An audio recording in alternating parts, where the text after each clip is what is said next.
Hey everybody, this is Tyler, aka Blue Mage 492, aka Grand Lethal 16, coming at you with my Post-AkiCon 2015 commentary. So this is my second year in a row attending AkiCon. You know, crazy thing is this was my first year attending AkiCon that I cosplayed. Actually, it's my first convention cosplaying. It's the first time for Halloween I've ever dressed up as someone. I've never done this before, so it was a ton of fun. I dressed up as Ryu. I initially wanted to dress up as Street Fighter 3 Sean Matsuda, but I didn't have time to get a yellow gi. Those aren't very common at martial arts shops. So it kind of fell through and I went for Ryu.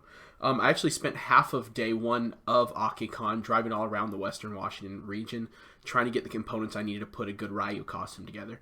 So I went down to the Tacoma Fight Shop, and that's where I picked up a white gi, which he explained how to remove the sleeves just to make it look like Ryu.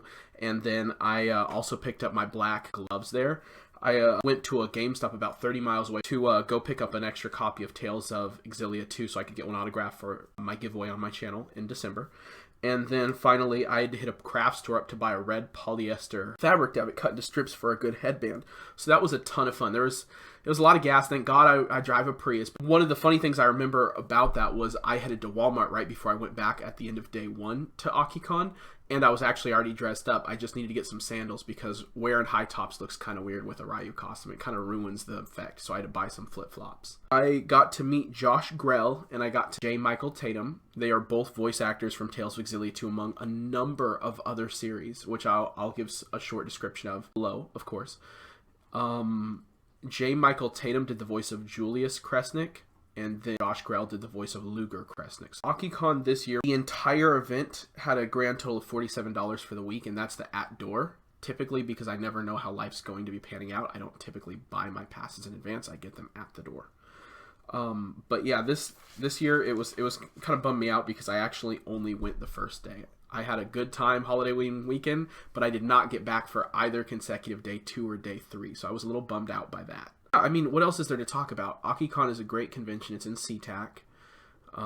They predominantly do a lot of their big events at nighttime. Quick shout out to Jay Koss. I'll leave a link to his channel below. He actually told me that AkiCon offers press passes for video bloggers like me, so I'm going to be applying for one of those. So yeah, from now on, I think I should be getting a press pass. Thanks, Jay.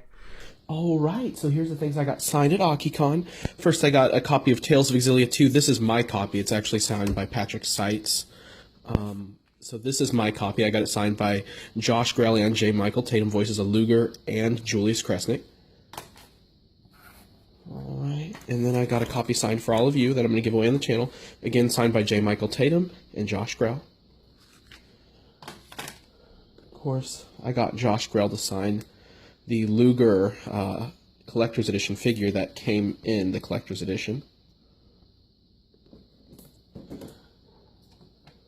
And then finally, I got them both to sign the Collector's Edition art book.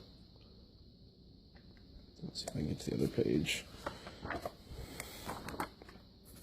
It's killing me. And finally, bam, J. Michael Tatum signing for Julius Kresnik again. It was pretty fun. You know, I didn't have a whole lot to get autographed this time, but it was a ton of fun getting them all autographed all the same.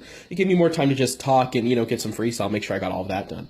Before I let you guys go, I do have some quick tips for getting the most out of AkiCon. So, number 1, clear your nights and weekends. AkiCon schedules autograph sessions late at night, especially on Fridays and oftentimes on Saturdays. This is because they want to make sure that even people who work those daytime jobs can still catch those events. Those are very popular with attendees, and they want to make sure everyone can catch them.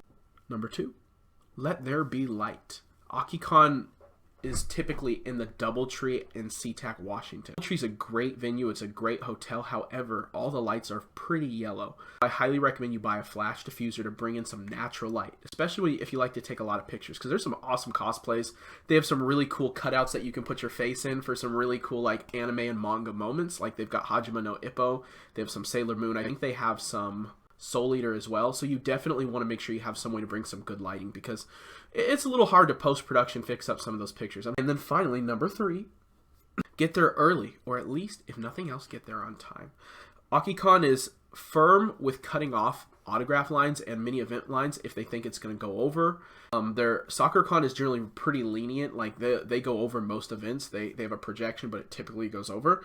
AkiCon is really big on schedule adherence. They want to make sure that these guests can make it to their next event on time and that nothing, the next event doesn't suffer accordingly.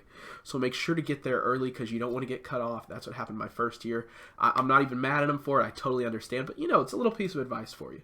So, if you have any questions for me or want to know more about AkiCon besides things you might find in the description below, hey, hit me up. I'd love to hear from you. I love carrying out the dialogue. Of course, if you haven't subscribed already, please do. And then hit me up with that like. Thank you so much.